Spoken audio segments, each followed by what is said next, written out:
What's up, Ranger fans? It's your boy Steve Cardenas, aka Rocky the Red Power Ranger, and you are listening to the Power Chamber.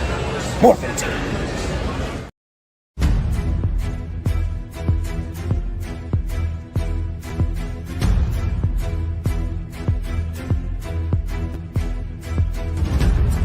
Alpha 37 online.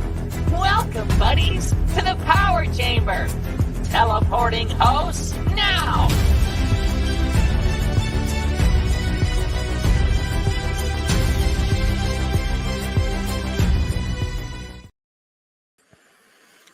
Hey buddies, it's Morphin' time.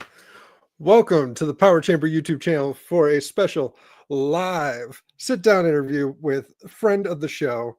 You know him, you love him. He is the writer, director, star of the upcoming one-shot from Scyther audio dramas. The Power Rangers audio dramas present Origins, Rito, Bandora. And please welcome the Hoosier Ranger himself, Rito, Bandora. Mr. Hoosier Ranger now. Now there's an interesting gimmick for a Ranger team. 50 states. You can have 50 Rangers and each one represents a different state. I kind of like this idea. Oh yeah. The problem is that where are they going to find anybody from Wyoming? And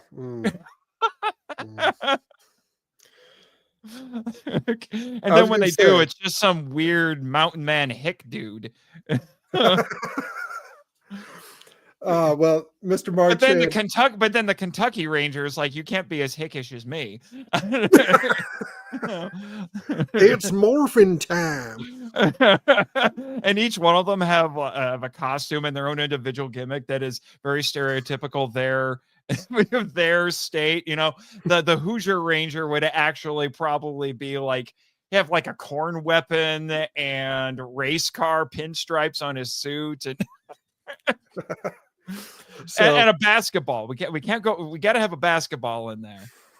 So if RPM and Turbo had a child, I just Indy 500, dude. Indy 500. That's why. It's either that or he's gonna fight like an Irishman because fighting Irish. I don't know. I'm making crap up.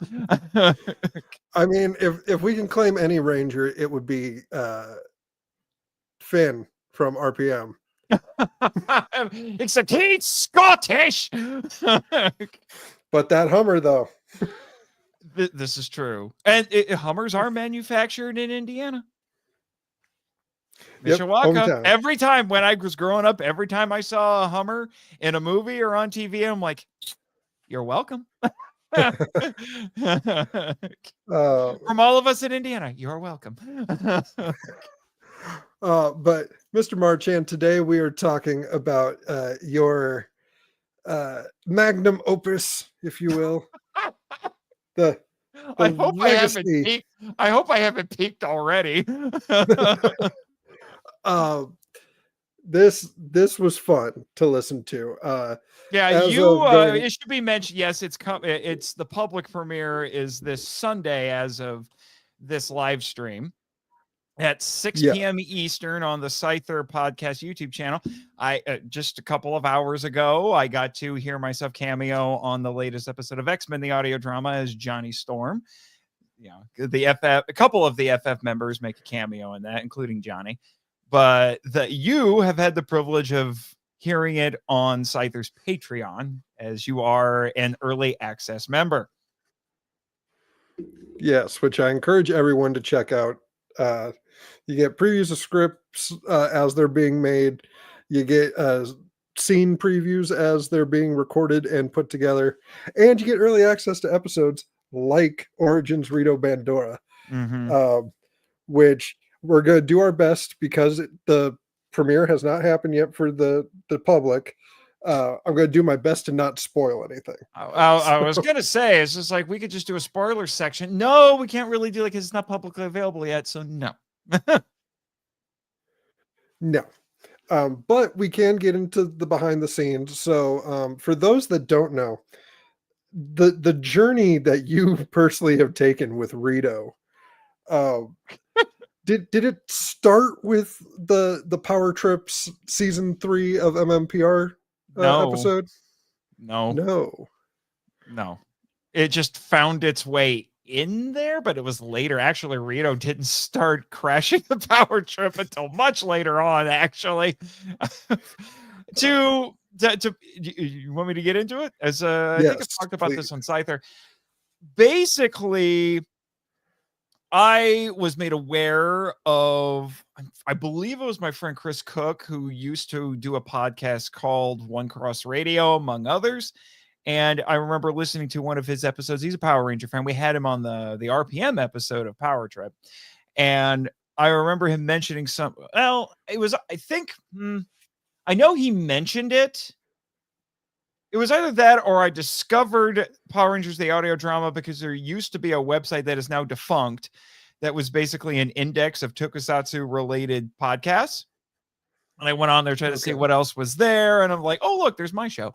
And a little bit. It was called Toku Pods. And I found the logo and just a brief description, like, oh, okay, I guess that's a thing. And then I think I heard Chris talk about it. I'm like, well, maybe I should actually listen to it. And I started really liking it. And then I told my co-host, Michael Hamilton, I would hope he would be in the chat, but Godzilla only knows what he's doing on a Friday night anymore. But I told Michael about it. He started listening it. We both became huge fans, and that was basically in the run-up in our planning stages for the Power Trip. And I remember I had joined the Scyther Facebook group by that point, and I remember seeing Carl posting notices saying like, hey, I've got some parts I need to cast, let me know if you're interested and all that. And I believe this was, I remember the Power Trip started and launched in 2022. So this would have been December 2021. And I just randomly posted so it was like a couple weeks before Christmas. I just randomly posted, it's like, hey, are there any open parts right now? And Carl said, DM me. I DM'd him and he said, okay, here's the script. I'm casting for Rito and Vilius. And I didn't know who the frick was Vilius at the time. I had to read the script before, like, oh, it's Master Vile. He tweaked the name. Got it. Probably don't have the right voice for that, but I'll try my hand at Rito. So is this the part where I tell you where the voice came from? Yes, please. Okay. So I wanted to do something. If you listen to Bob Pappenbrook, who did the original voice for Rito, and he did a bunch of other roles on Power Rangers, mostly Monsters of the Week, but the two big roles that he had, at least with Power Rangers, he did a bunch of other stuff too. You look up the guy's filmography, he was quite prolific. He was definitely a working actor. But the two biggest roles that he had for Power Rangers was obviously Rito, and then in Lost Galaxy, he was Deviant. Okay. Yeah. So I wanted to do something that was at least in the same ballpark as what Mr. Pappenbrook did. But I realized if you go back and you listen to his take on it, he gives, especially early on, he gives Rito a bit more of a drill sergeant edge to him, because obviously the wacky design from Kaku Ranger has Rito with half camo, half white. So he tried to play that up a little bit. Later on, not quite as much. He kind of lost that military edge a bit more as time went on. He became more of a comic relief villain. But he also, because of that, kind of gave Rito a little bit of a Texas twang. I'm too Midwest. I can't do that. But the nice thing about Carl's audio drama is that we have people on the show who sound like dead ringers for the original characters. Joey Sorless is a prime example of that. You hear him and you're like, you would swear it was JDF half the time. He really got JDF down just so pitch perfect. It's freaky sometimes. You have to really pay attention to figure out, no, it's not. But, as my brother would say, you got to squint your ears to hear it. Or you have people, and I wish I could remember his name, but I think it was it Wilson? No, that's not it. The guy who played, may have to look this up live. I don't know. But the guy who played Zach on the show, he doesn't sound like Walter? Walter Jones. He doesn't sound like Walter Jones at all. But he takes ownership of the character with a very different voice. So with Bob Pepperbrook's take kind of as my baseline, I was like, okay, how can I play around with this, and stay in the same ballpark? Well, I don't know if you know of this particular gentleman, but have you ever heard of a fella named Don Fry? Don Fry. Yeah. The name sounds familiar. Well, he's been also the actor who played Zach in the audio drama is Kenneth Tolles Jr. Okay. But anyway, Don Fry was an MMA fighter, a professional wrestler, and for a time he was an actor.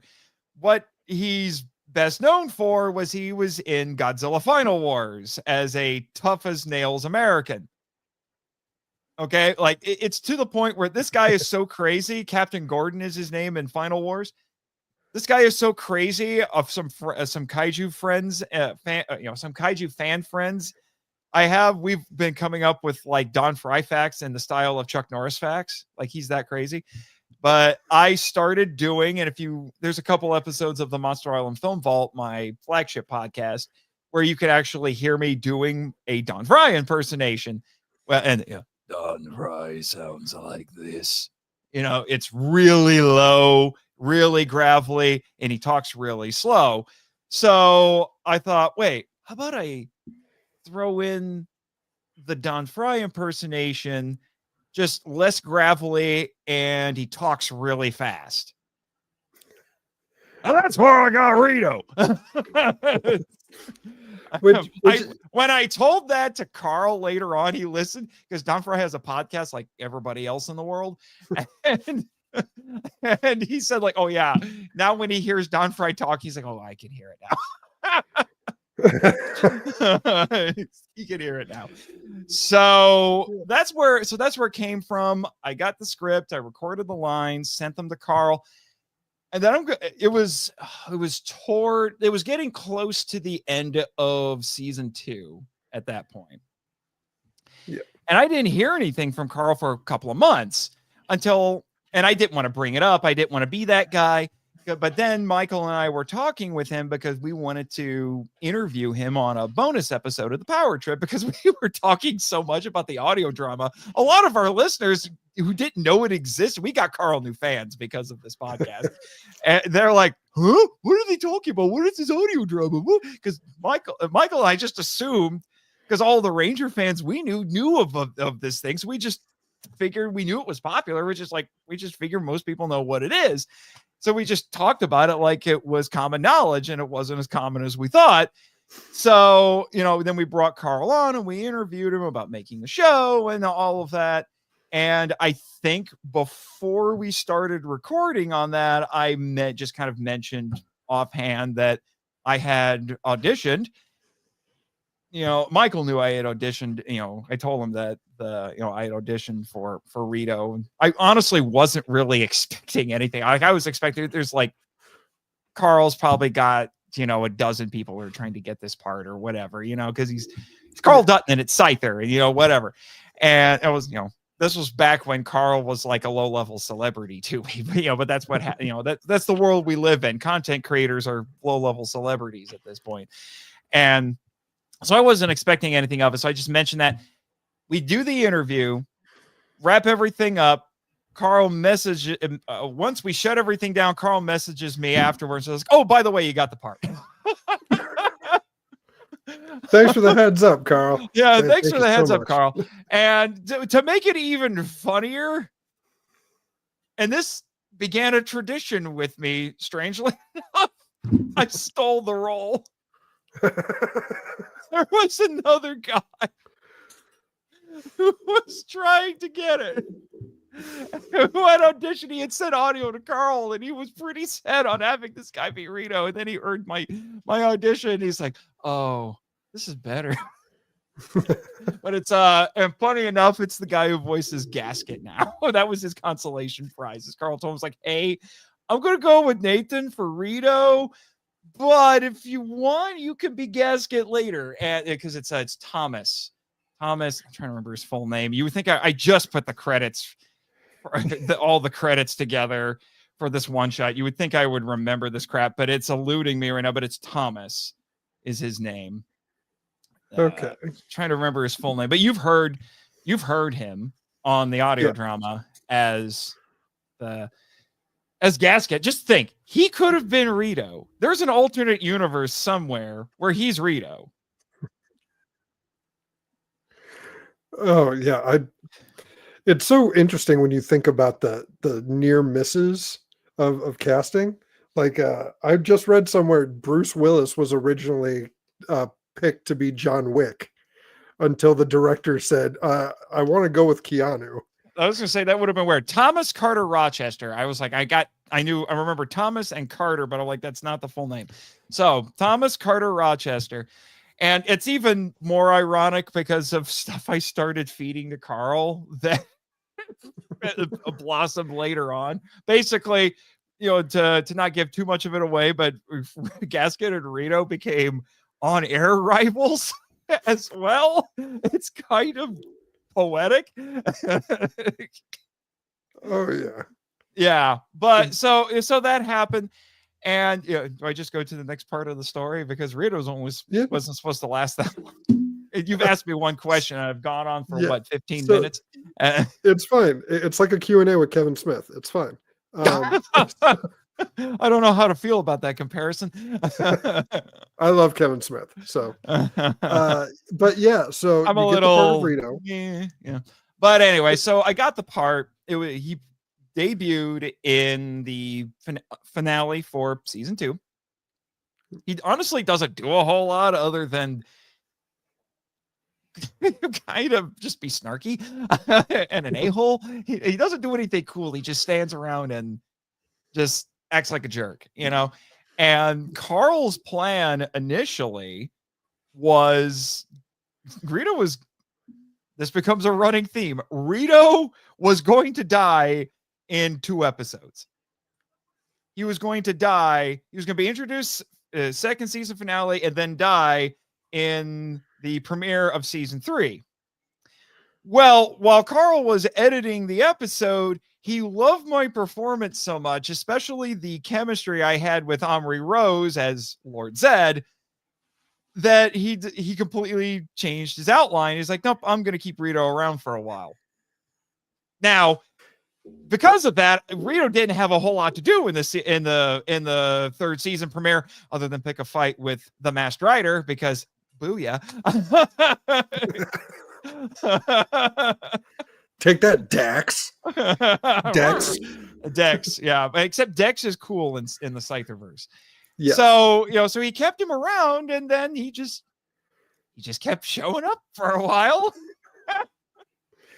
And it got to the point where, like, behind the scenes stuff here, and I've talked about this on the after shows that are on Patreon. The first time I just sent him audio, like treating it like an audition, he just ended up using it because that's how Carl rolls.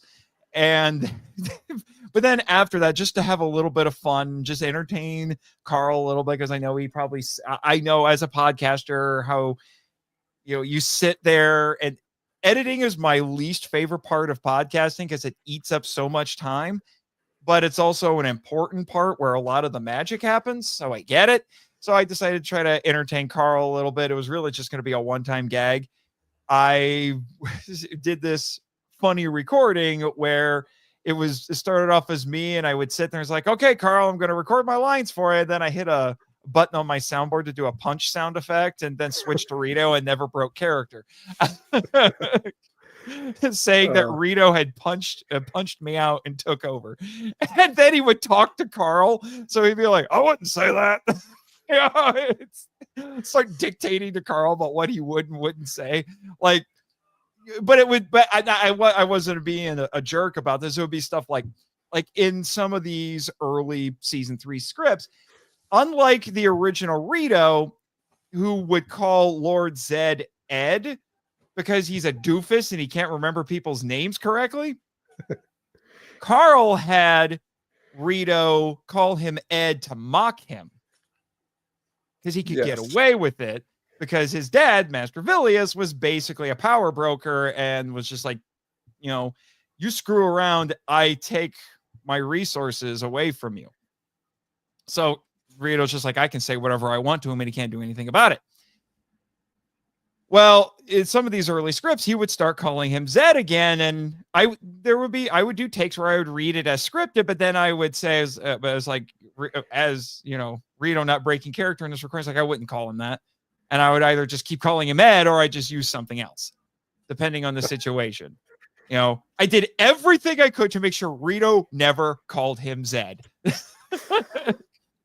which then became a bit of characterization for Rito. He has this penchant for giving people funny nicknames, or I should say insulting nicknames. And depending on how much he likes or dislikes you, you might get more than one. But there were certain characters where I'm like, Rita is always sis. Rita is always sis. Vilius is always dad.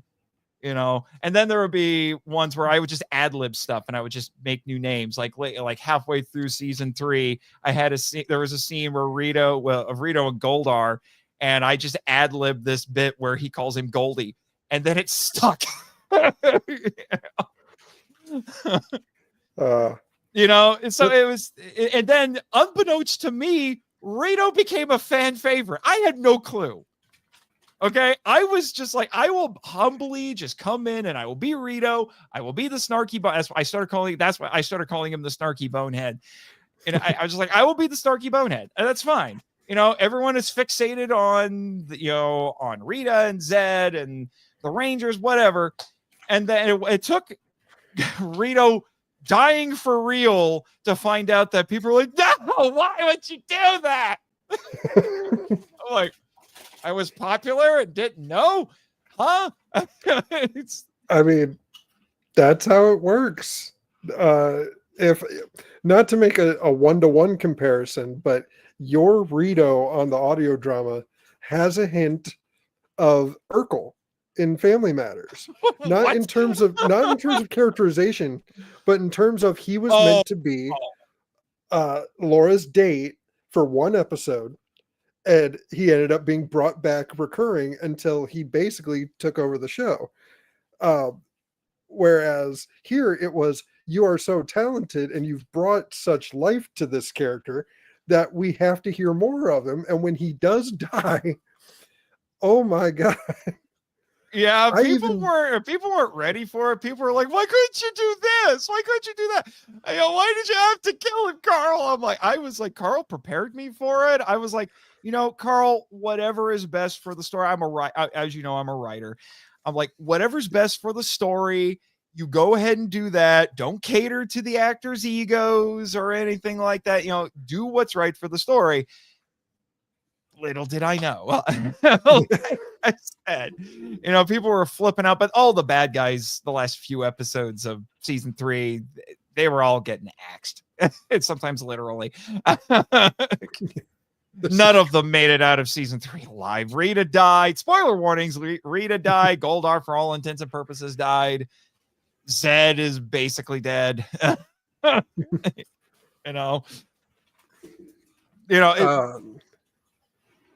Yeah, I just the Don Fry inspiration actually surprises me. One, I have very little knowledge of Don Fry. But if you wouldn't get in trouble with Toho, I would say just play a clip of him from Final Wars and you'll get it. But no, I don't. Let's not get you in trouble. But I will we don't need Toho to say no ho. Oh wait, that's the wrong button. I was like, I'm using a different sound bank that I normally do.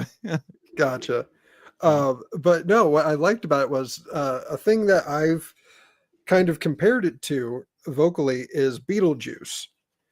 And there is a slight Beetlejuice that comes to mind when I hear your Rito, in a sense that if that was the case, it was completely by accident. Beetlejuice was nowhere in my head. Now, I do have a fan, Jonathan Courtwright, is one of my patrons, who has drawn those comparisons. And he does a pretty good Beetlejuice impersonation. And I'm like, okay, I guess and after seeing Beetlejuice recently, I was like, okay, I can kind of hear it. Yeah. You know, I haven't seen Beetlejuice in a long time, but like the majority of Beetlejuice's characterization is a used car salesman. And he wants the ghost to like him. But those moments where it's, it's showtime, and more recently, the juice is loose. Like that's Rito. And playing him less of a buffoon and more of I know how powerful my father is, so I can be kind of a snobby asshole. Snarky bonehead, exactly. Snarky. That was a moniker that I came up with in a private conversation. I think it was between it was something I came up with. I don't remember if it's something I said in a private conversation, or if it was like something I just let slip during one of the after shows, and then I just kept using it. Yeah. Okay. But yeah, there's Rito is such an interesting character in and of himself. Like, I'm trying to figure out how best to start the conversation. So when did the idea for Origins come up? What? When did the idea when did you decide I have a take on the backstory of this take? It was actually really early on. Sorry, I've been kind of cutting off a little bit there, but the first thing that has to be explained because I don't know how familiar your audience is with the Scyther audio drama. It is Carl's goal with it was to do a very loving tribute to the original show because he is a fan. But he also, when revisiting the show as an adult, he's like, "Oh my gosh, what is going on here?" The stuff that you just took for granted as a kid, the campiness of it. For Carl anyway, it was a little harder to swallow. So he kind of wanted to make the audio drama as how everyone remembers Power Rangers, not necessarily what the show itself was. And so he drew a lot from the original show. He drew some from inspiration from the Boom Studios comics, and all of that. So there are some very key differences between the source material, we'll say, and the show, while at the same time really is maintaining the core of who these characters are. If you hear Rita on the audio drama, Jeannie McGinnis, she's not doing old school Rita. She's not doing Wicked Witch of the West. She's not doing Barbara Goodson. She's really far from Barbara Goodson. Her Rita sounds more like Maleficent almost, even kind of sexy, Yeah. She's very manipulative, and I love Jeannie. Jeannie is amazing as Rita on this show. It's a very different but very welcome new take on the character, and it's especially fun to hear her say the classic Rita lines. She says, "Make my monster grow." It's cool like that. So, and the other thing was that she didn't start off as a sorcerer. She was actually an officer. This is a more sci-fi take on MMPR. She was originally an officer on a starship. And then eventually finds out, she comes from a lineage of witches. And then she learns magic. And then she becomes, toward the end of the first season, she really starts becoming the Rita that we know from the show. Well, Rito is also fairly different. The first major difference is that he is not a literal skeleton man. Yeah, I mean, if we can I'm going to take us back just a little bit so that way they can get a better shot of the cover for. Well, that's the cover by my friend Rebecca Hudgens, who has done the cover art for both of my podcasts now, the Henshin Power V3 and Monster Island Foam Vault. And I also have some images to kind of go along with the episode itself if you want to get into some non-spoilery things that are specific to that. But Rito in this is not, like I said, he's not literally a skeleton man. He is basically I don't just want to say a dude. He's basically a soldier wearing skeleton armor. So he has the armor for protection and intimidation, basically. Yeah. And which I thought was actually a really interesting idea. And this one shot really plays into that. It plays into it quite a bit. So there was a point, I think it had been, I want to say it was after the third season premiere. I think it was the third season premiere. It's funny enough, the first time I ever appear in Power Rangers the Art of Drama for Scyther, I had a couple of bit roles. I think in like the penultimate episode, I was a newscaster and a soldier. And then you get to the season finale and I show up as Rito. I still remember my very first line actually as Rito. I got to ask, what is it? It was, he wants to see you. It's a pretty good line. It's a pretty good first line. Yeah. And he was talking to Zed, if I remember correctly. Oh, was it Zed? Yeah. Yes, he was talking to Zed, telling him that his father was there and wanted to see him. But anyway, so that's the first major difference. He's that's actually armor. He's not literally a skeleton. The other thing that's different is Rito's basically a sociopath.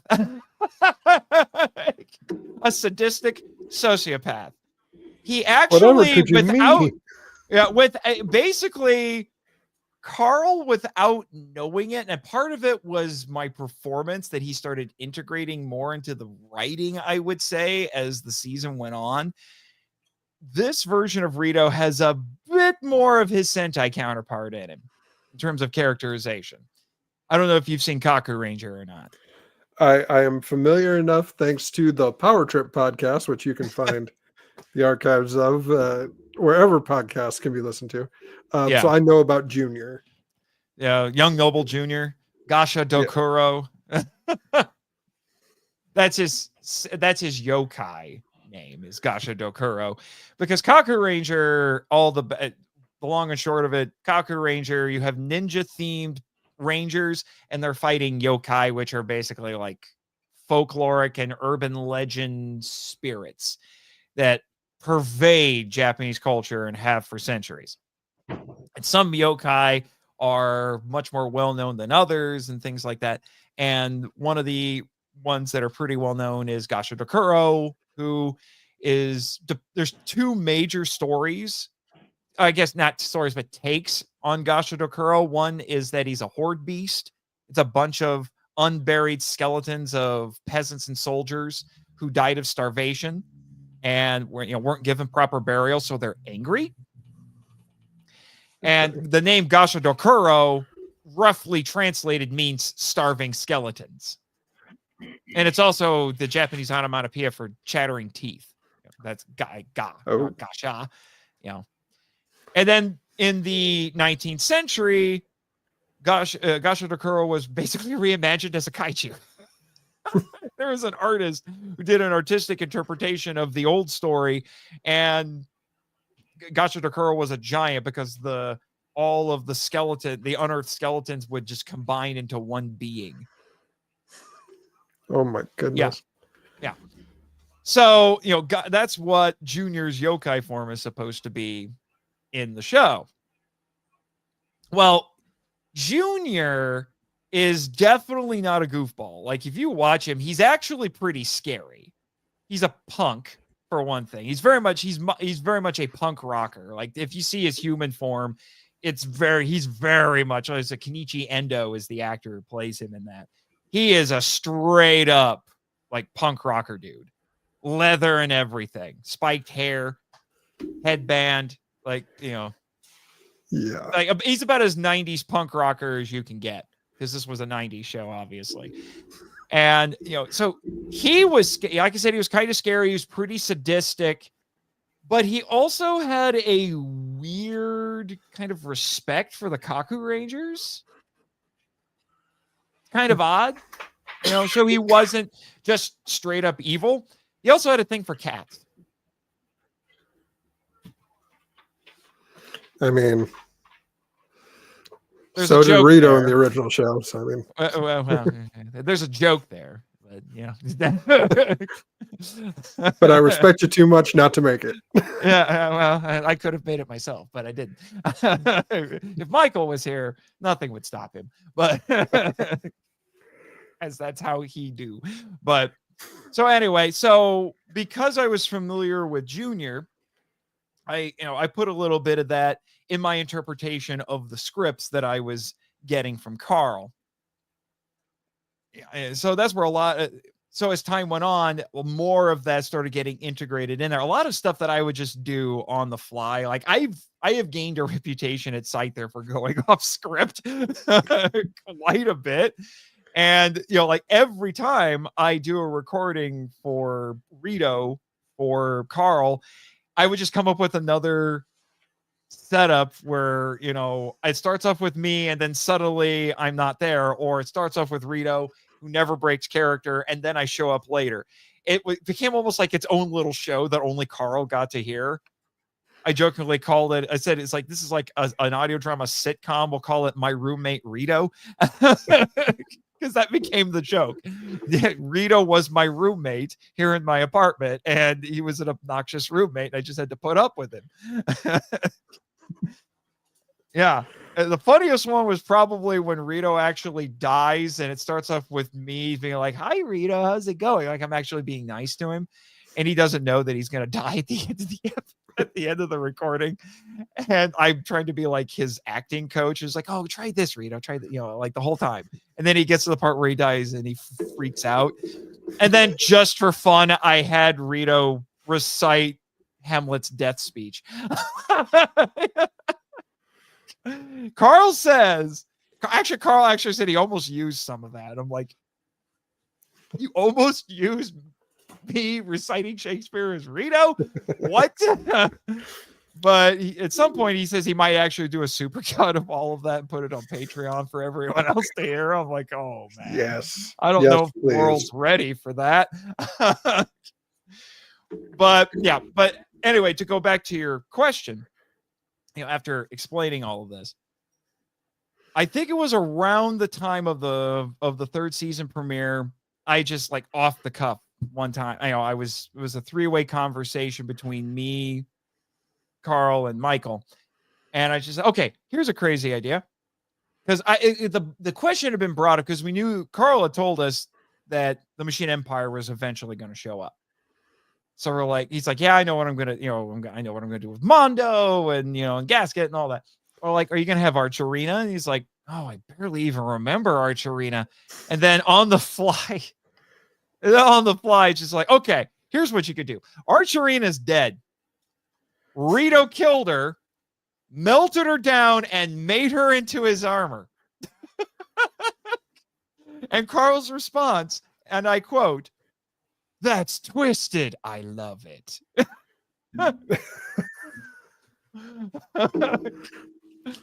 So yeah. I pitched that to him, and then I was like, I just kind of rolled with that and kind of came up with an expanded kind of backstory to that, sent it to Carl, not really expecting him to use it anywhere. And then halfway through the season, he gives Rito this, "You want to know how I got these scars?" speech where he tells Goldar, it's like, "Hey, you want me to tell you where I got my armor?" And then he talks about, he doesn't name her, but he talks about killing the Machine Princess and making her to the armor. And Goldar's just like, "What is wrong with you?"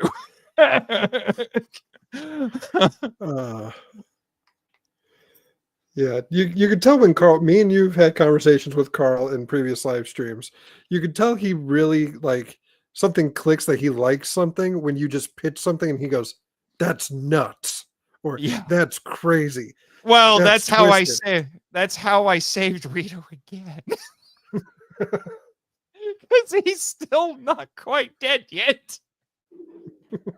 He got stabbed in the chest by Zed.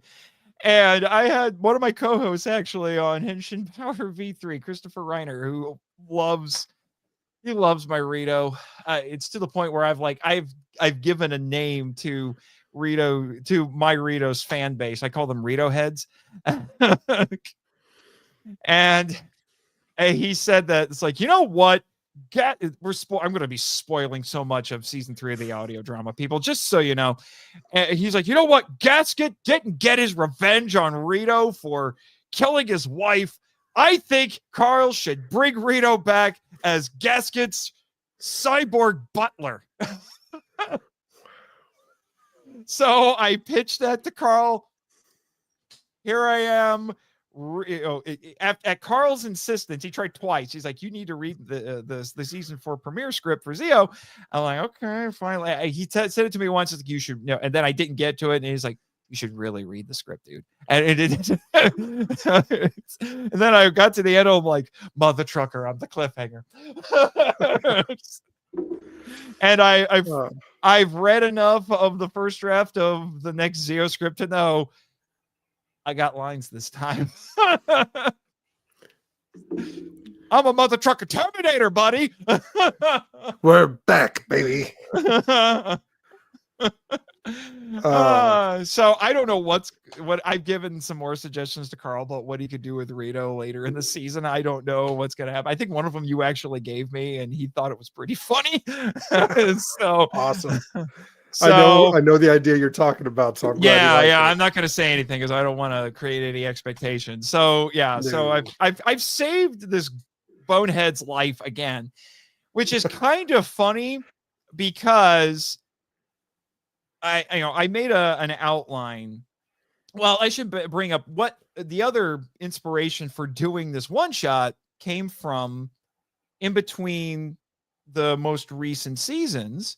And it's sometimes kind of in the middle of the seasons, some of of my compatriots at Scyther or Carl himself have done these little bonus episodes. Like between seasons 2 and 3, he did a Zordon origin episode, which also basically gave you the origin of Rita in the Scytherverse.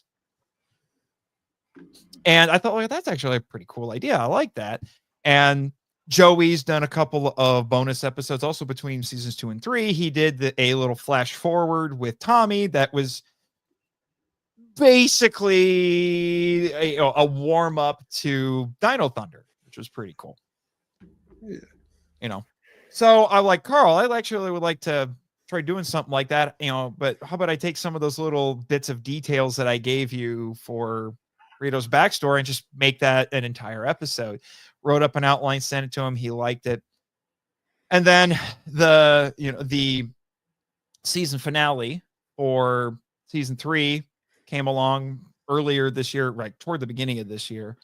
And I should have been working on other things because I work on about 36 things at once because that's what I do.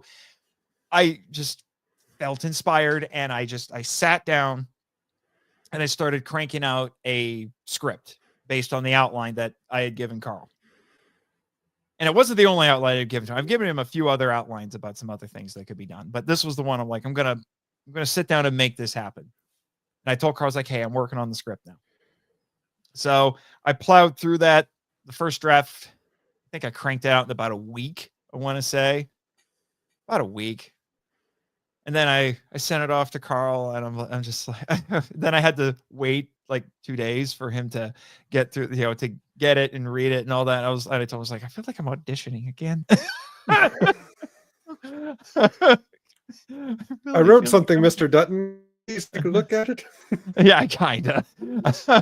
But and I was expecting him to be like, maybe not, something like that. No, he gets back to me. Like I was nervous. Like I think I let his message after he finished reading it. I think I let it sit in my inbox unread for a good entire afternoon because I was just too nervous to actually read it. And then I finally read it. He's like, I really like this. And then gave me, a couple of pointers about what to do in the next draft.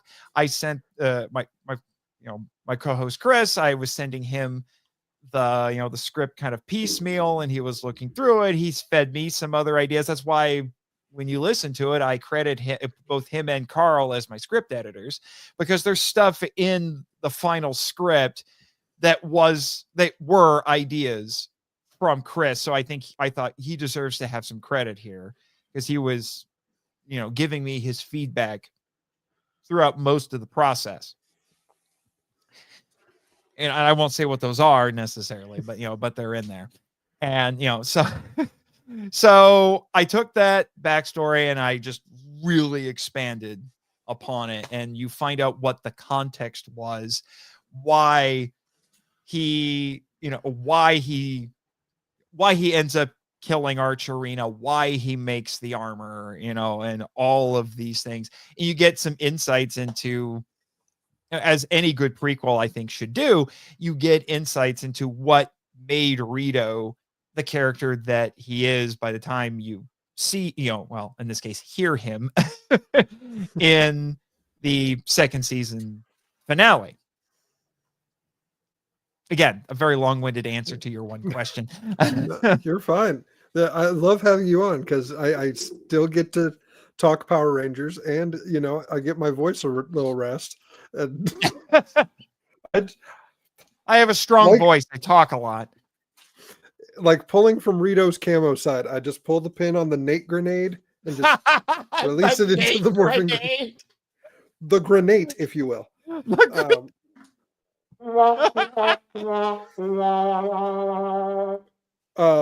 Can we make this a real thing? I need this. I will put that on display. Like, Rob, you 3D print that for me, and I will put it up. I will put that up in my room. As you toss in the air, it just says, "Hello, Clyde." Funny enough, Rito's now part of the MIFE universe. Yes. He has his own radio show now on MIFE. He's shown up a couple of, the reason why a lot of people I think also love my Rito is because he's crashed the power trip several times, much to the annoyance of Michael. And he has shown up on MIFV to bug me. So my on-air persona also doesn't like Rito. Yeah, I mean, what I love about it too is because the first time I asked you onto the show, rather than introduce you from Indiana, like myself, fellow Hoosier, I introduced you as from Monster Island. Yeah, so I had to immediately shift into kayfabe. Yeah. Because I don't always do guest appearances in kayfabe. I let the individual shows decide if they want me to or not. And I thought I was going on yours without doing it. And then you just introduced me from Monster. I'm like, okay, it's kayfabe time. Yes. As the first guest, just first time meeting you to interview you, I learned a valuable lesson. Clue in your guest when you're trying something.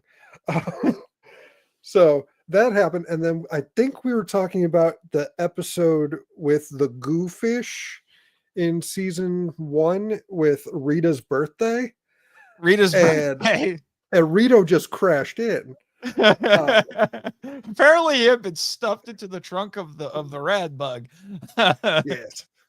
But and that kind of spiraled because when we started covering season 2 on the podcast, there was just this chunk of episodes I could not stand. And so I messaged you about borrowing a sound clip that I thought was appropriate. And then hold on. In case anyone doesn't know. Rentmaster activated. Perfect. Which started on the power trip, but has found its way onto all of my other podcasts. As it should. Very unplanned. It was meant to be like a one-time joke, and I kept bringing it back. Michael did not approve that. I just threw it in one day. I just worked on it without his knowledge. I'm amazed he kept me around as a co-host. You're a great co-host. But I messaged you Can you wanting tell to that to use Michael? that sound effect. You cut off 1 sec. One more time. Oh, I said, can you tell that to Michael? I'll put it on the list. Alpha, make a note. But I remember asking you to borrow that, and then I was thinking, because I was listening to MIFV and you were on the Monster World Tour, like Monster it just World Tour, yeah. started, and I was like, wouldn't it be funny if I had Rito answer my call and just be like, yeah, he's not here. That was a fun. That was a fun script, actually. And he calls you Bob. He calls you Bob. I love it. Which didn't I do that on the fly when we did that episode? Didn't I just call you yes. Bob? which warms my heart because I'm named after my grandfather who went by Bob. Oh, okay. And we share a birthday too. We were born on the same day. So it was a nice little touch when Rito started calling me Bob. I was like, oh, feels good. Completely unintentional. Yeah. But yeah, I made those script ideas that I was just throwing in there. Having him say that you were off probably selling t-shirts for that Taylor Swift concert. That was funny. Although to be honest, I think my favorite part of the entire bit was the long awkward pause, especially in the video version when you're just cutting between you and a screenshot that I was like, I need more Rito screenshots because I just typically only see like the same handful that pop up everywhere, and you had one that I hadn't seen. I'm like, yes, and then so it's like that awkward pause. That was my favorite part, actually. Yeah, I was looking for footage of Rito just kind of like just the general like head movement as he's talking that I could kind of rock back and forth for the clip, and I was having trouble with it. And so I find his very first scene in the season 3 third episode, supposed to be the premiere, where it was episode 4 actually. Oh, it's episode 4. Okay. Because A Friend in Need is a 3-parter. Gotcha. But yeah, his first scene, he picks up a Tenga egg. Tenga, yeah. And I was like, that looks like he's FaceTiming somebody. So I paused that and I was like, there's my screenshot. There's your screenshot. I did like that. So I'm also disappointed of the shortage of Rito gifts. I may have made a few myself just to and put them in my phone just to have them at the ready. Because weirdly enough, Rito in his first few episodes is strangely competent. He's still kind of goofy, but he's meant to be a little bit more serious and intimidating. Yeah. I mean, he wrecks their Zords. Arguably, he has help, but he still wrecks the Zords. It's that competent brother from the trailer park that like you don't talk about much. That's just like, I know what I'm doing. And then after that, he became a comic relief character, which that was something that Carl had in the initial script. And then it became out even more as the season went on with my performance was he became the comic relief villain, but a very dark comic relief villain, which I think was why a lot of people really gravitated toward him is that, yeah, he could provide some levity, but he's, but it's an effed up kind of sense of humor, which was a lot of times was me ad-libbing stuff. I remember, I can't remember if it was the second or third episode of the season. He gets into a fight with not Tanya, it's Aisha. He gets into a fight with Aisha. So she, they get into an actual sword fight. She's fighting him with her 2 daggers and he's got his bone sword. And I ad-lib this line where after they do a sword clash, I can't remember exactly what the scripted line was, but my ad lib was something like, make sure I get it right. It's like, it was a cute, but mine's bigger. Yes. So it's like, or he gets angry at her later on. This was in the script.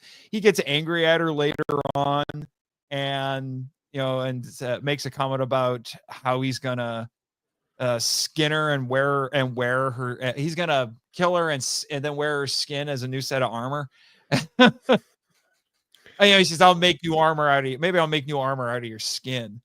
So he's got a little bit of Buffalo Bill from Silence of the Lambs going on there. Yeah.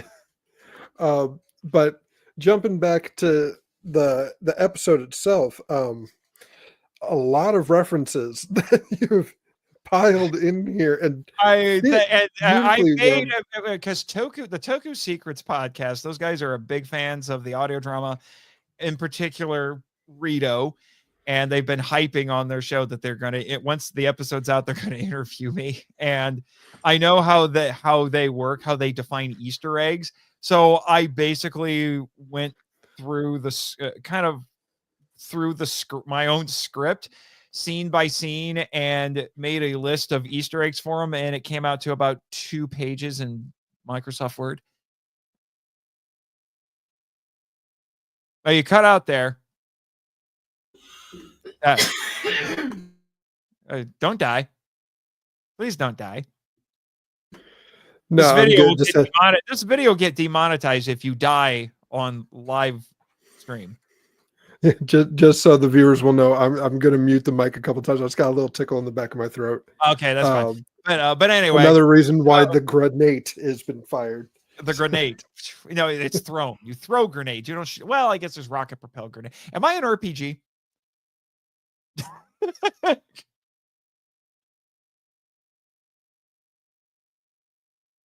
Hello. Okay. Oh, he's down in the caffeine. Yes. I need a clarification. Am I an RPG? Possibly. Then you can actually fire me. You don't really throw grenades. But anyway. But no, it was 2 pages long, as Toku Secrets defines Easter eggs. And that's just the Ranger and Sentai stuff. There's technically unintentional Easter eggs to a few other things in there. Yeah, just a smidge.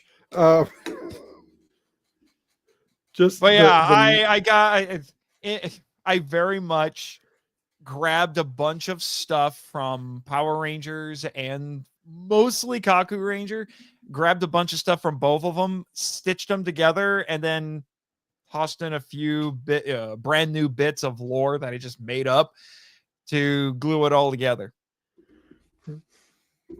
I mean, that's some of the.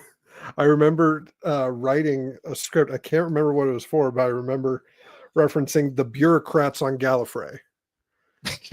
So sometimes you got to pepper stuff in, like when the Space Rangers are going to check the Dagobah system for Zordon.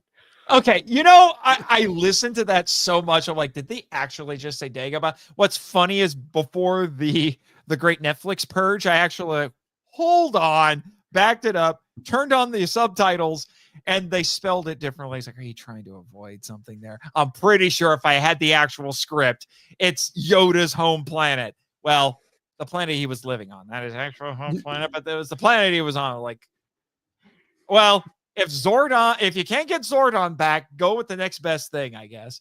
At a certain point, as long as it's not Larago. Yeah, at a certain point, though, like just saying, "Oh, but we spelled it different, so it's not the same thing." I was like, really, guys, we know. What's funny is I did watch that episode. It's on the Power Rangers official YouTube channel now. And just for fun, I turned on the captions, but the problem is the captions are auto-generated, so it did not write it correctly at all. And the DVDs have no subtitles, so I don't know what those say. If you want to hear me and Nathan with Michael have some fun with the subtitles, go watch my Green with Evil watch along for episode 1, right here on the YouTube channel. Those are some fun. It didn't get banned? What? Nope. No. The part 4 got taken down for a little bit, but I just had to cut out Urkel. So oh yeah. That was stupid. But anyway, speaking of Urkel, but yeah, speaking of Urkel, but yes, it's crammed full. of all kinds of references. And like I said, I don't think most people are going to get nearly all of them. There's so many. I will be impressed if anyone can pinpoint all of them, because there's a lot. It's mostly MMPR. In terms of the actual Power Ranger stuff, it's mostly MMPR with a fair amount of Zeo. There's like a whole scene that was inspired by a two-parter on Zeo, and I'll leave it at that. Obviously, I have Zeo characters in it because Gasket is in it. And this isn't a secret. It's not really a spoiler, because if you know the backstory, you know this is going to happen, and I announced it on the socials. But Archerina is in it, making her Scyther debut, I might add. This is Archerina's first appearance in the Scytherverse. Right there. If anyone's paying attention to the background, just right. Yeah, you can't quite see her head, but that is her severed head. Which that was actually a bit that Carl came up with. I didn't come up with that part. In my mind, for a while, it was like he melted down all of Archerina. Like, she is dead, gone. May not even show up in the show. And then Carl wrote a script where he said that no, Rito cut her head off, and then used the body for his armor. So I had to work that in. And I would just like to say, I was in a fiction writing class as a grad student, and we were supposed to do a group project and basically like some sort of as a class to do something that we would share, kind of working together to write stories. The amount of resistance there was to that was just uncanny. It was only like a quarter of the class, including myself, was excited by this, and everyone else was like, I just want to do my own thing. I don't want to be boxed in by other people. Like, oh, good Lord, get over yourself. I have some of the best fun doing collaborative projects and being like, okay, here are the parameters that I have to work in. I take that as a challenge. It's like, how creative can I get within this? Because, and I've gone on record of saying this. Yes, this is, the Power Rangers, the audio drama by Carl Dutton is fan fiction, but Carl's done a lot of stuff that's different. So I look at the Scyther Power Rangers audio drama as Carl's sandbox. It's not my sandbox. I asked Carl permission to play in his sandbox, and he graciously allowed me to play in his sandbox. I take that very seriously. All right. I went out of my way to be as respectful of the work that Carl's already done. All right. This, and I wish more people in, the quote unquote professional storytellers could learn some things about, learn a thing or two about that. But anyway, we'll move on. But so there's some of Zeo, and then I threw in little references to some other bits of, we'll say, Power Ranger lore, that you got to be really, not eagle-eyed, more like eagle-eared, if that makes any sense. You got to really know your stuff to catch it. Believe it or not, here's a little exclusive for you. I won't say exactly what it is. There's technically a Lightspeed Rescue reference in that script. Oh gosh, now I got to think back to what it was. It's not an obvious one, but there is a Lightspeed Rescue reference in it. Okay. Just another excuse for me to listen to this one more time. How many times have you listened to it by now? I'm already on my third one, and I'll admit the third one was because I was literally setting up and I needed it fresh in my head. Oh, okay. And then there's a lot of Kaku Ranger in it, a little bit of Zhu Ranger. Trying to think. I think that's, in terms of the Sentai stuff, I think it's mostly those. In terms of like directly that sort of stuff. I mean, you could make the argument that because Gasket and Archerina qualify as having O Ranger in there, but it's not. They're not those characters. Those versions of the characters, not really. And trying to think, what are some other little bits in there? Oh, there is that's a Zeo monster. There is a reference to a Zeo monster. Several Zeo monsters are in there. They're just name drops though. Although there is one Zeo monster who appears. One. That's all I'll say. And another Zeo character, but they're both from that two-parter that I mentioned. Yeah. That whole sequence is fun. Like that's the word I can describe. My gosh, I think I labored on that scene more than any other part of this episode. It's the longest scene in the episode, which is part of the reason, but it was just there was so much to manage in that. Multiple characters, several key events. Actually, now that I think about it, there's two Zeo monsters in the who actually make proper appearances. Oh, and there's a tiny bit of the Boom Studios comics in there, but it's really only a name drop. Gotcha. Because I won't. Do I bring it up? No, I'm not. I'm not. You know what? I'm not. No.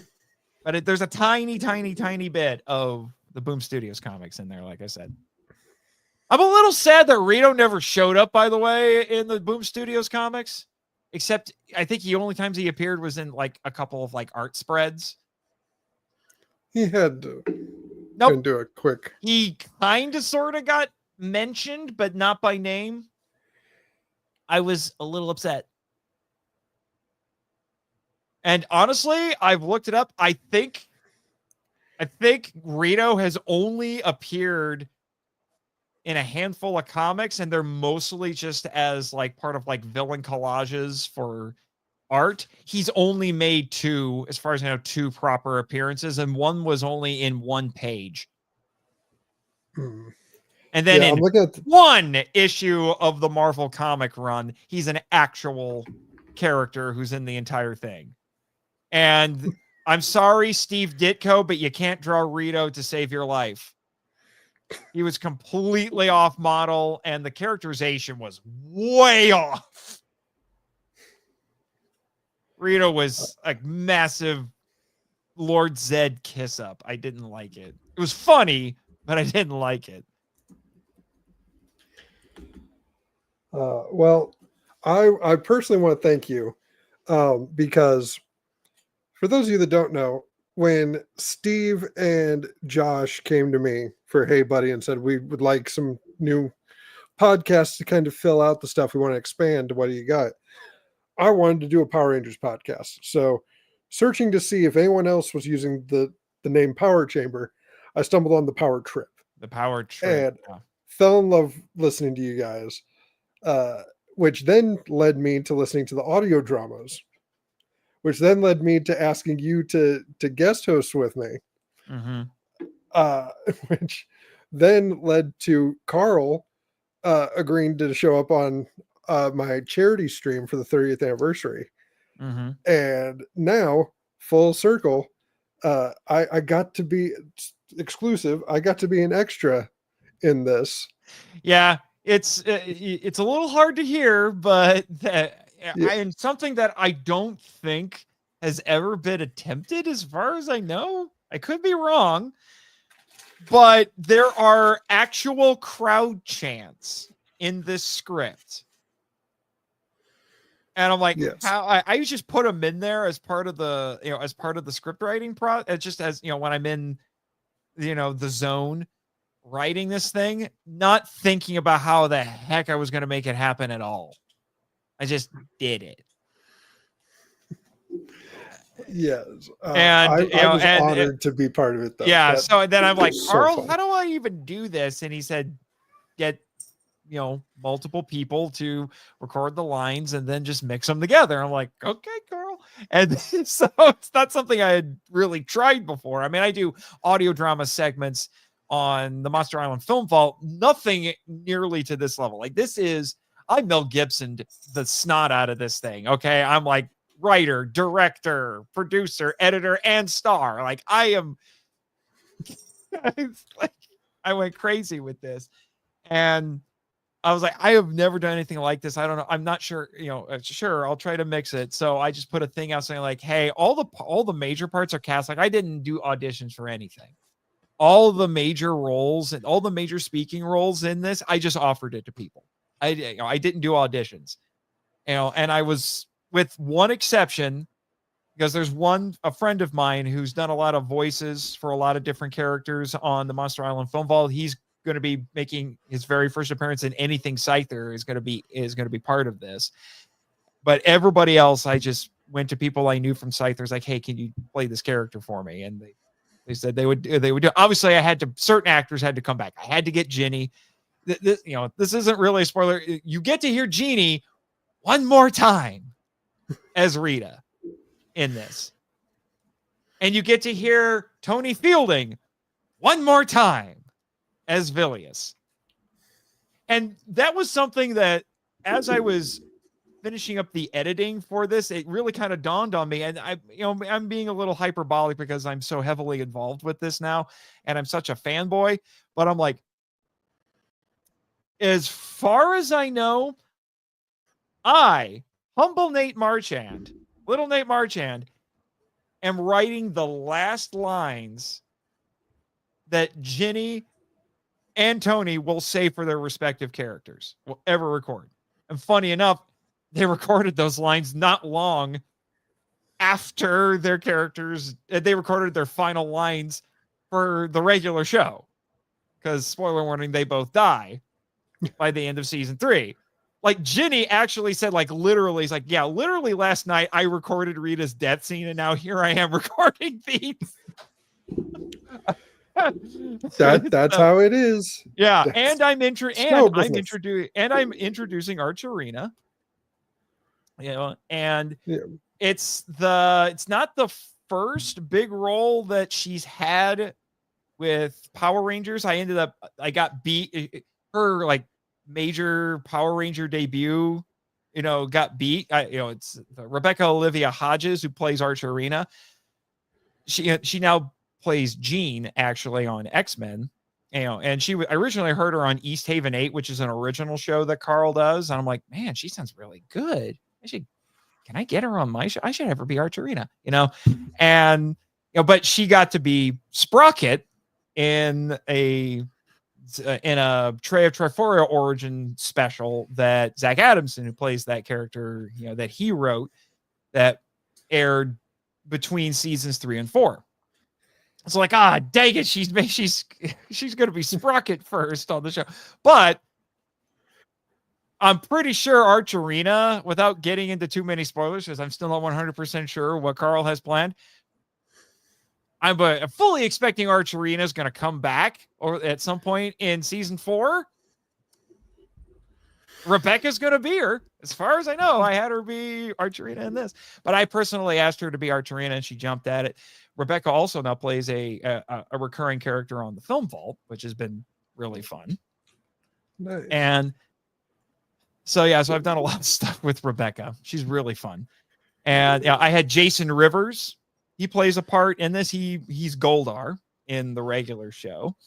And trying to think, who else did I rope in it? Shane Cochran, who famously played Saba. He's got a role in this. And is that everybody? I think that might be everybody. Yeah, I think that's all the major parts. But yeah, you contributed a couple of lines, including one that just flipped me the heck out. Because like the first, you sent me a couple different batches of lines. You did a couple different voices I used both of them for all of the chants. And in one of them was just basically your natural voice. And then the other one, I'm like, where the heck did the pseudo Mark Hamill come from? Because like, you would have had to have told me that was you. Like, I was like,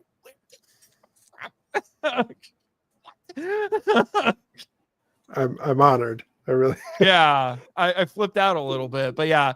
So you're in the mix there somewhere. Maybe you'll hear yourself. I'm not sure, but right. I had like 7 or 8 people, most of whom had never done anything for Scyther before. Zach Adamson did send me some lines where he did 3 different voices,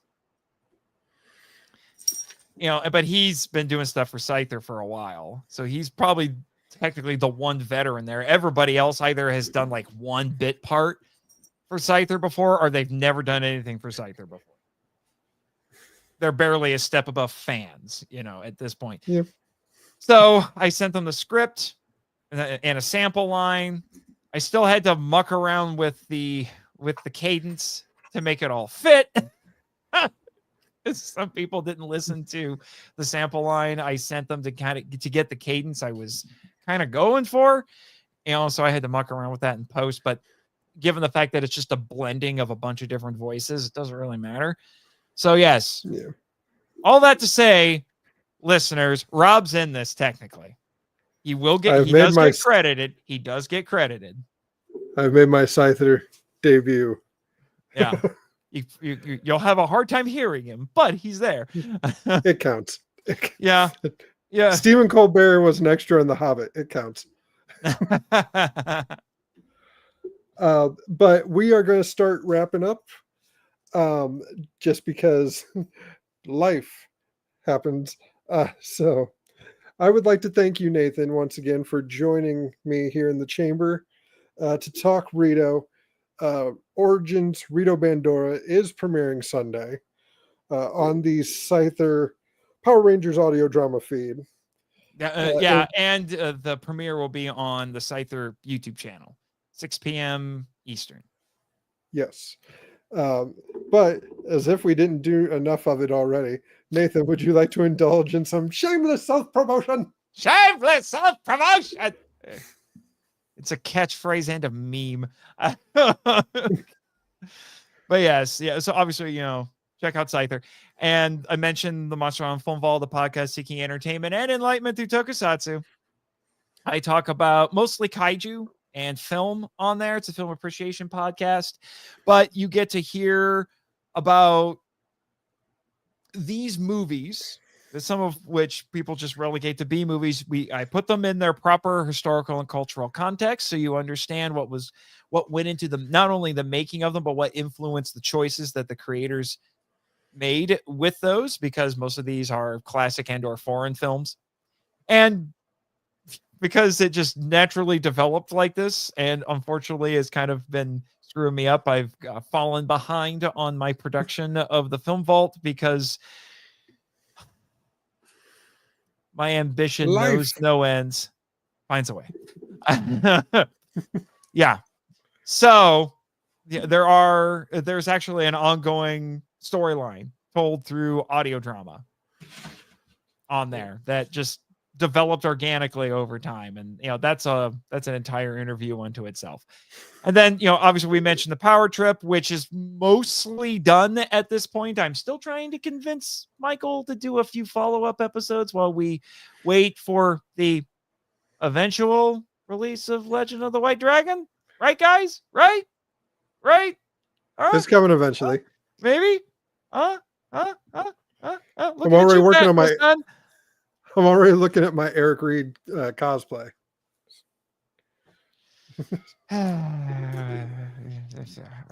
Anyway, opinions. But, so you can go back, go listen to, the catalog for that. I also did a show called Henshin Men, which was mostly about the original Kamen Rider with some, divergences into a few other places.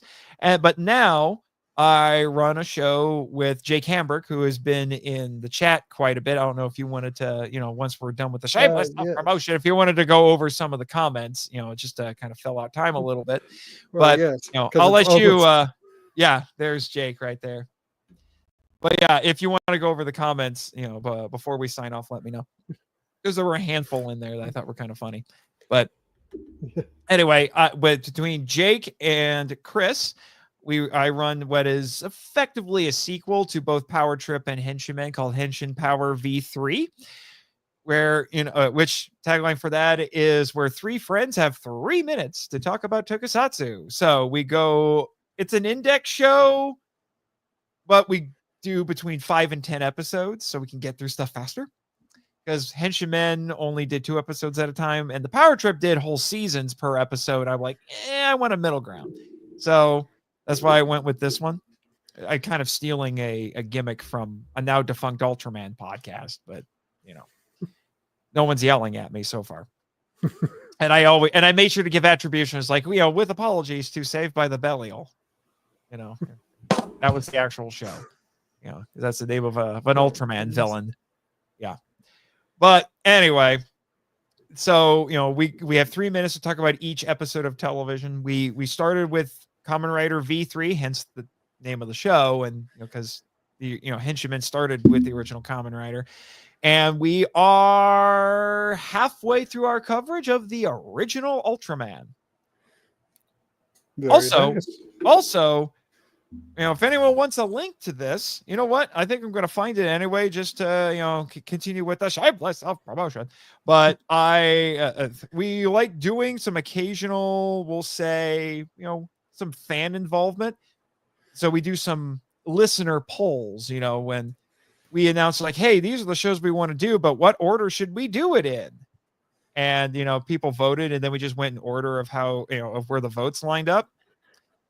Well, we're doing another one right now. I honestly think I would have ended it, but we've been running into some production delays with that show as well. So I'm going to let it go on for a little longer.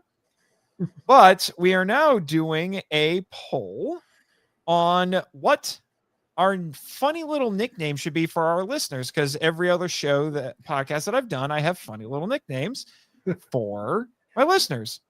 Monster Island Film Vault, it's the Kaiju Lovers. When I did Henshin Men, it was Heroes of the Internet. And Power Trip was my favorite. I came up with that when I was like 15 minutes into an attempt at sleeping, and then I just went over to my phone. I was like, Michael, I've got it. And then I went back to bed, which was Listeners with Attitude.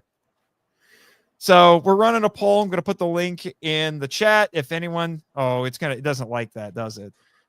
It doesn't look like it. I'm sorry. Anyway, we're doing a poll for that. I'll send you a link and you can put it in the show notes or something. Yeah. But, we're doing a poll right now about what our funny little nickname for the HPV3 listeners should be. So I'll put that in our Facebook chat, and you can add that wherever you want it. And then if you want to, you're calling me you were calling me a master storyteller before we went on the air, and you flatter me, sir. But I'm also a novelist, so if you want to keep up with my actual writings, my prose fiction and nonfiction and all of that, check out my author website, nathanjsmarchand.com. So you can go there and check out all my books. I have like 10, 12 books to my name at this point, with more on the way. So it's not just audio dramas that I do. And, the Film Vault has its own website, monsterislandfilmvault.com, and it has its own Patreon. So go check that out. And for as little as $3 a month, you can join MIFV Max or more awesome extras. Thanks, Danny. On Patreon, where you can get behind the scenes stuff, early access, scripts, sometimes uncut episodes, blooper audio, things like that. Very cool. And as always, you can see more of the Power Chamber by checking out the Hey Buddy feed wherever you get your podcasts, checking out our YouTube channel right here, Power Chamber Podcast, to see our live streams, our watch-alongs, our charity streams. Hopefully, season 2 will be wrapping up by the end of the year. And then you're getting dangerously close to the Snarky Bonehead's premiere. Yeah. At which point we're going to be gearing up for some stuff, because we're going to have the 30th anniversary of the movie coming up next year. Yes. Until then, you can also see me in the Scyther Wrestling YouTube channel, run by Scyther Media's Carl Dutton. That reminds me, I should mention this. I mentioned earlier that I cameoed as Johnny Storm in X-Men. Well, it's because I initially cameoed in Avengers, the audio drama, where they crossed over with the Fantastic Four. That's run by Mitch McFarlane as a spinoff from the X-Men show.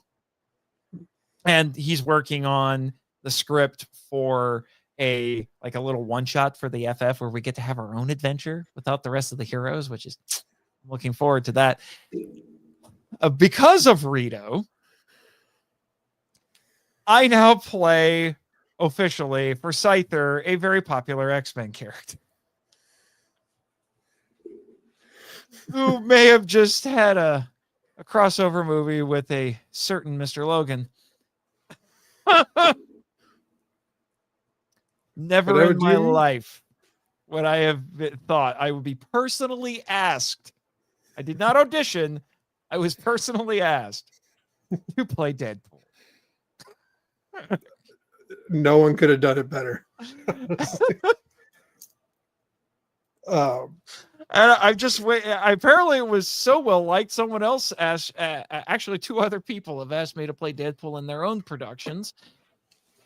Well, those 3 did. I only got around to 2 of them. And what was it? And once Deadpool shows up as a proper character for Scyther, because so far he's just been a post-credit gag, I have been told I will be Deadpool. Nice. And I told Carl, it's like, if you adapt Deadpool's very first appearance from New Mutants number 98, you got to give me his very first line ever, because I am going to ad-lib the snot off of that. Because Deadpool's very first line is incredibly ironic, specifically for me. Because he was hired, originally he was supposed to be like a one-off disposable villain. Yeah. He was hired by a guy named, what was it, Mr. Tolliver, to kill Cable. What's Cable's real name? Nathan Summers. Nathan Summers. So the first thing Deadpool ever said in the comic book was, "You're Nathan, right?" And I told Carl, like, it's like, you have to put that in the script, because I'm gonna add a little thing on the top of that where he says, like, and I don't mean the guy voicing me right now. It's perfect. But Nathan, thank you very much once again. Thank you guys for checking us out. Hopefully we'll be back soon. But until then, I've been Rob. He's been Nathan. He's been Rito Bandora. And that's been Archerino right there. Thank you for listening to the Power Chamber. Go now, and may the power protect you. The Power Chamber is a proud member of the Hey Buddy Podcast Network. Please visit HeyBuddy.com to find links to all of our social media, as well as our official merchandise store, HeyBuddy.myspreadshop.com. Remember, that's Hey with a YYY. The Power Chamber has no affiliation with Hasbro or Saban Entertainment. All clips belong to their respective owners.